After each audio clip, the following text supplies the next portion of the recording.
প্রতি বছরই ২১শে ফেব্রুয়ারিতে সশস্ত্র বাহিনী দিবস উপলক্ষে আমাদের অ্যাপার্টমেন্টে একটি বড় আকারে পিকনিকের আয়োজন করা হয়। কিন্তু এই বছরে ২১ তারিখ বৃহস্পতিবারে থাকায় দিনটি আমরা শুক্রবারে পালন করি। আর এই দিনের আয়োজনে থাকে খাওয়া দাওয়া, খেলাধুলা ও সবাই মিলে আনন্দ আড্ডা। কিন্তু আমার মনটা একদমই খারাপ হয়ে গিয়েছে, কারণ যখনই আমরা লিফটে উঠতেছে দেখি মনির বাবা খাবারের প্যাকেটগুলো নিয়ে উপরে উঠে আসতেছে। ভেবেছিলাম সবাই নিচেই বসে খাবো, তো সেটা তো আর হলো না। তাই আমরা কোনো রকমে খাওয়া দাওয়াটা শেষ করে নিচে নেমে পড়লাম, কারণ খাওয়া দাওয়া শেষে নিচে আমাদের সবার জন্য খেলাধুলার আয়োজন করা হয়েছে। এবারের খেলাটি হচ্ছে বাস্কেটবল। গত বছরেও এই খেলাটি ছিল। গত বছর বাস্কেটবল খেলাতেই আমি ফার্স্ট হয়েছিলাম। এবছরে অবশ্য আমি কিছুই হতে পারিনি। প্রথম ৩ জন বাদে সবার মতো আমিও এবার সান্ত্বনা পুরস্কারই পেয়েছি। শুরু হয়ে গিয়েছে সব ভাবিদের হাড্ডাহাড্ডি লড়াই। সবাই বাস্কেটে ছুঁড়ে ছুঁড়ে বল মারছে, কিন্তু কারো বলই বাস্কেটে যাচ্ছে না। গত বছরে ওই একই বাস্কেট এবং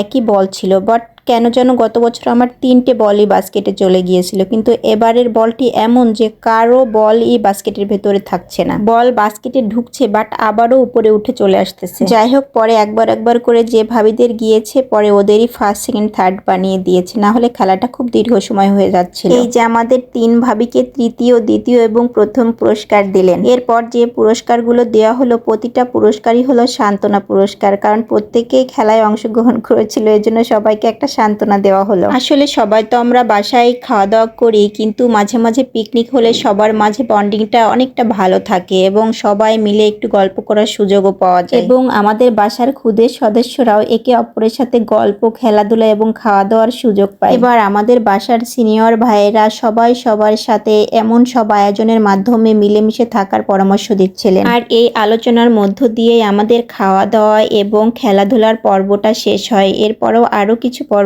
রয়েছে। এবার আমরা ফ্যামিলি সবাই মিলে একটু বিল্ডিং এর বাইরে ঘুরতে চলে এসেছি। আর ঘুরতে বেরোলেই তো একটু ভিডিও, ফটো এগুলো নিতে বেশি বেশি মন চায়। আর আমার মেয়েরা একটু বাইরে বেরোলেই ভীষণ খুশি হয়। কত যে খুশি হয় সেটা আমি বলে বোঝাতে পারবো না আপনাদের। আমরা যখন এখানে বাসাটা করেছিলাম তখন এই জায়গাটা পুরা একটা বড় পুকুর ছিল, আর এই জায়গাটা এখন ভরাট হয়ে এই যে নতুন এই সব বিল্ডিং গুলো নতুন হয়েছে, বাট এখন এই পুকুরটাও কিছুদিনের ভিতরে বন্ধ হয়ে যাবে, এখানে বিল্ডিং হয়ে যাচ্ছে। আমার মনে হয় আস্তে আস্তে কোথাও একটা জায়গা ফাঁকা থাকবে না, শুধু বিল্ডিং আর বিল্ডিং থাকবে। কি যে সুন্দর ছিল এই পুকুরটা, বাচ্চারা গোসল করতো। আর এখন ময়লা ফেলে একবারে ভরাট করে ফেলছে। ময়লার পরে এখন আবার মাটিও ফেলতেছে এখানে। পুকুরের পাশে সুন্দর একটি কচুরি ফুল দেখেছে, আর আমার মেয়েরা দৌড়ে চলে গিয়েছে সেটা ছেঁড়ার জন্য। রাবে আবার দৌড়ে নিয়ে এসে ফুলটি আমাকে গিফট করতেছে। ফুলটি আবার আমার কাছ থেকে নিয়ে বলতেছে, মামনি আমি একটু আপ্পির সাথে ভিডিও করব, তুমি একটা সুন্দর ভিডিও করে দাও। আবার কেমন করে ভিডিও করবে, কি বলবে, কেমন করে দাঁড়াবে আপ্পি, সেটা আবার আপ্পিকে শিখাচ্ছে। কি পটপটি বাচ্চা, চিন্তা করেন। ওর আপ্পি তো শিখিয়ে দিচ্ছে, এটা চিন্তা করেই হাসতেছে। এর মধ্যেই রাবেয়ার আবার একটু রাগ হয়ে গেছে। আর ওর যখনই রাগ হয় নিজের চুল তখন নিজেই পেঁচাতে থাকে, আর নিজেই হাত পা লাফাতে লাফাতে তারপর আবার কান্না করা থামে। আর এই যে দাঁড়িয়ে আছে আমাদের বিল্ডিং এর উপরের বাসার এক ভাবির টুকটুকি একটি ছোট্ট মিষ্টি বাচ্চা। রাবেয়ার মনটি ভালো করার জন্য আমরা আবার চলে এসেছি ছাদে। ছাদে ওরা প্রতিদিনই বাচ্চারা খেলাধুলা করে, আর আজকে তো পিকনিক শেষে সব বাচ্চারা ছাদে স্পেশালি খেলাধুলা করবে, এটাই প্রতিবার হয়। পিকনিক শেষে সবাই মিলে ছাদে এসে ছবিও তোলা হয়, কিন্তু এবছর আর হলো না, কারণ আমরা ছাদে না এসে বিল্ডিং এর নিচেই বাইরে বেরিয়ে গিয়েছি।